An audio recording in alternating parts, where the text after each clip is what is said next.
Quel est votre enfant intérieur?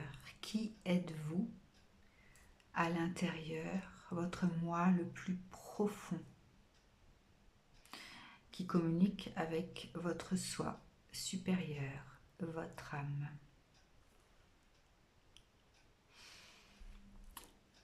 On va explorer chaque blessure en commençant par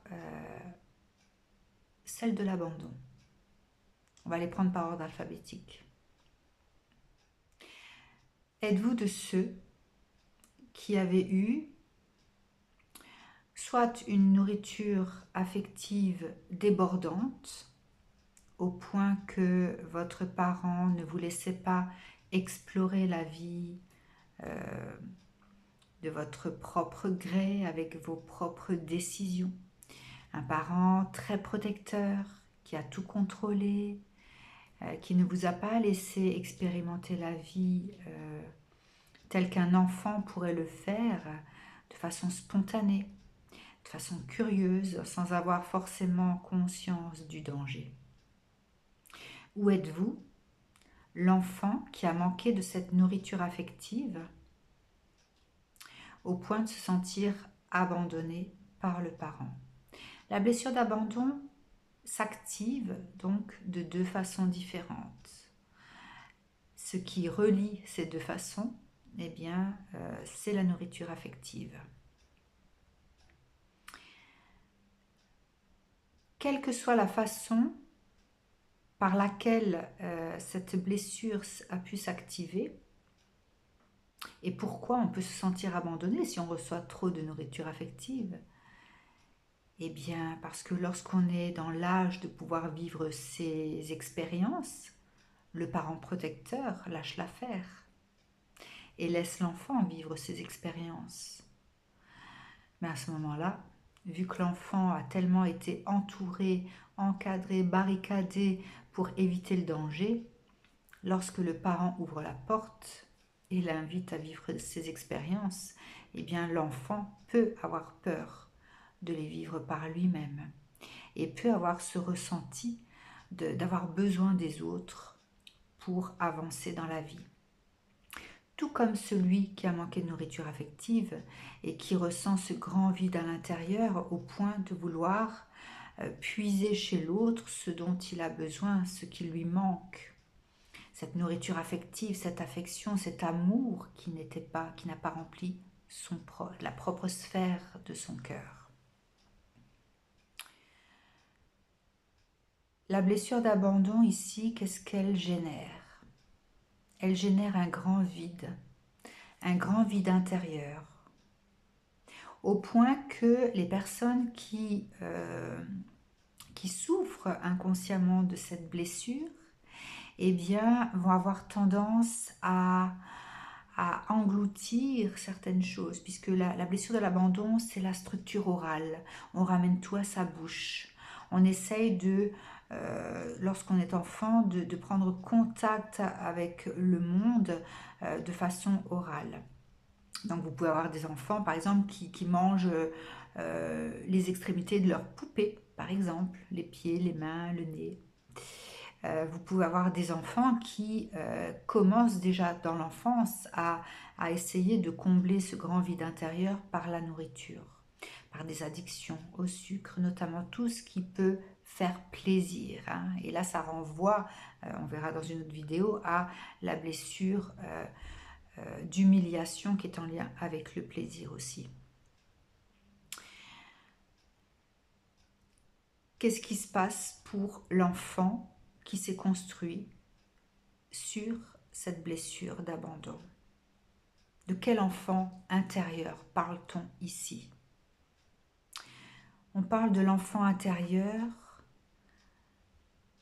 qui se sent percé de l'intérieur, comme s'il y avait un grand trou béant, un trou qu'il n'arrivera jamais à combler, tant qu'il aura le sentiment qu'il aura besoin de quelqu'un pour exister, pour avancer dans la vie. À partir du moment où cet enfant prend conscience qu'il peut se réaliser par lui-même, qu'il peut réussir dans la vie par lui-même, qu'il peut accueillir ses échecs pour pouvoir les dépasser, et bien à ce moment-là, ce qui va pouvoir combler ce vide intérieur, ça va être cette sensation du pouvoir personnel, cette reprise de pouvoir, ouais, sur soi. Et à ce moment-là, l'enfant intérieur ne se sentira plus démuni,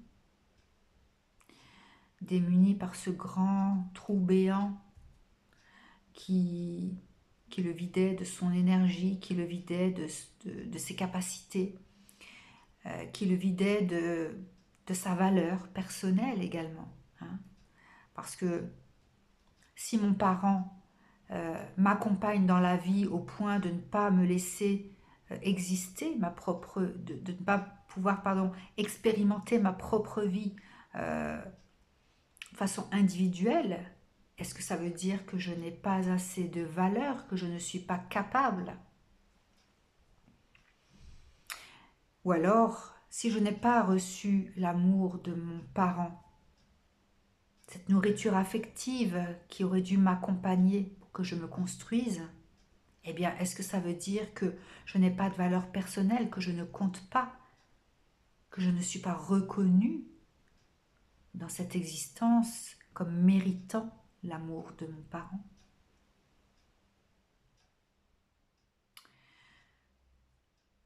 On parle d'un enfant intérieur en souffrance par rapport aux autres. Quelle est sa place à l'intérieur de lui-même, mais aussi dans le monde? A-t-il cette force? A-t-il suffisamment de connaissances? A-t-il suffisamment de, oui, de pouvoir, de, de magie pour changer sa vie, pour transformer ce qui est souffrant en quelque chose de constructif? Voilà, on parle ici d'un enfant intérieur blessé par la blessure d'abandon, blessure de l'âme. Donc on parle d'une âme qui s'est sentie abandonnée par l'un de ses parents à un moment donné dans sa vie. Du coup, quelle est l'importance de sa vie? Est-ce que je suis important pour les autres? Si j'ai été couvé, j'ai été très important. Et si on me laisse ensuite vivre ma propre vie, est-ce que je suis toujours important pour mon parent? Si je n'ai pas reçu cet amour dont j'avais besoin, est-ce que j'étais important pour lui, pour mon parent? Si je n'ai pas d'importance, à quoi ça sert de vivre? À quoi ça sert de faire l'expérience de la vie? Et à ce moment-là, je peux rejeter mon existence, blessure du rejet.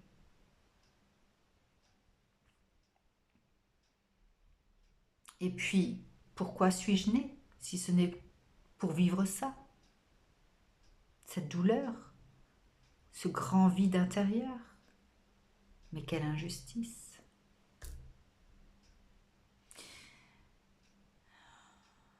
Et puis si je ne me sens pas important, si je n'ai pas de valeur, est-ce que cela veut dire que l'on peut me piétiner, que l'on peut me rabaisser, que l'on peut m'humilier? Blessure d'humiliation.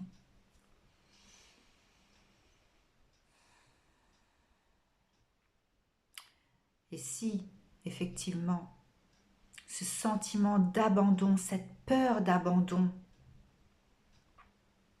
pourrit mon existence, eh bien à ce moment-là, je vais mettre en place des stratégies pour essayer de ne pas vivre seul, pour essayer